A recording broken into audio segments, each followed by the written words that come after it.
దాదాపుగా నేను అమీర్పేటలో ఉండబట్టి 1.5 ఇయర్ అవుతుంది. 1.5 ఇయర్ నుంచి అమీర్పేట మెట్రో స్టేషన్ కింద అంటే అమీర్పేట ఉండేటోళ్ళకి తెలుసు ఎంతమంది బిచ్చగాళ్ళు ఉంటారో ఆడ ఎంతమంది అడుక్కుంటారో అని చెప్పేసి.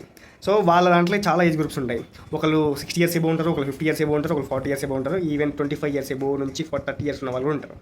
సో సరే ముసలోళ్ళు అంటే వాళ్ళు తినలేరు, అంటే వాళ్ళు ఏం వర్క్ చేయలేరు, వాళ్ళు అడుక్కుంటున్నారు. వాళ్ళు కూడా తిండి కోసం ఏం అడుక్కోవట్లేరు. ఈడని కాదు, ఏడా అడుక్కోట్లేరు. వాళ్ళకి అన్ని మంచిగా ఉన్నాయి, నడుస్తూనే ఉంటారు, అందరూ తిరుగుతూనే ఉంటారు, అడుక్కుంటూనే ఉంటారు. ఇక నేను వీళ్ళ గురించి మాట్లాడితే మళ్ళీ నన్ను వేసుకుంటారు. కానీ ఎవరైతే 25 ఇయర్స్ నుంచి 30 ఇయర్స్ 35 ఇయర్స్ ఉన్న వాళ్ళు మీరు మెట్రో స్టేషన్ కింద చూడొచ్చు. ఆ సిగ్నల్ దగ్గర మెట్రో స్టేషన్ కింద అవి మధ్యలో ఏవైతే ఉంటాయి ఆ మధ్యలో ఉంటారు. వాళ్ళని ఆనే పడుకుంటారు, ఆనే ఉంటారు. ఆ పిల్లలు ఉంటారు, వాళ్ళకి వైఫ్లు ఉంటారు, అన్నీ ఉంటారు. వాడు ఒక్కొక్కడు రోజు ఫుల్ తాగుతాడు. పైసలు వచ్చినాయి మొత్తం తీసుకుపోయి తాగుతారు, తింటారు, మళ్ళీ నెక్స్ట్ డే నుంచి మళ్ళీ ఫ్రెష్గా స్టార్ట్ చేసుకుంటారు. సో ఇది ఎందుకు చెప్తున్నా అంటే, సో ఎవరైతే బిచ్చం వేస్తున్నారో, సో స్టూడెంట్సే కావచ్చు, ఎంప్లాయీసే కావచ్చు, వాట్ ఎవర్, సో ఒకసారి ఆలోచించి బిచ్చం వేయండి. సో వాడికి ఏమైంది ఫస్ట్? సో వాడు ఏం వర్క్ చేయలేడా?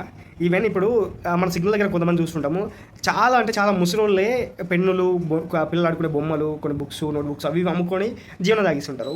25 ఇయర్స్ నుంచి 30 ఇయర్స్ 35 ఇయర్స్ ఉన్న వాడికి ఏంటి? కాలు మంచిగా ఉంటుంది, చెయ్యి మంచిగా ఉంటుంది, ముఖం మంచిగా ఉంటుంది, వానికి పిల్లం ఉంటుంది, పిల్లలు ఉంటారు, అన్నీ ఉంటారు. అన్నీ ఉన్న తర్వాత కూడా అడుక్కుంటాడు.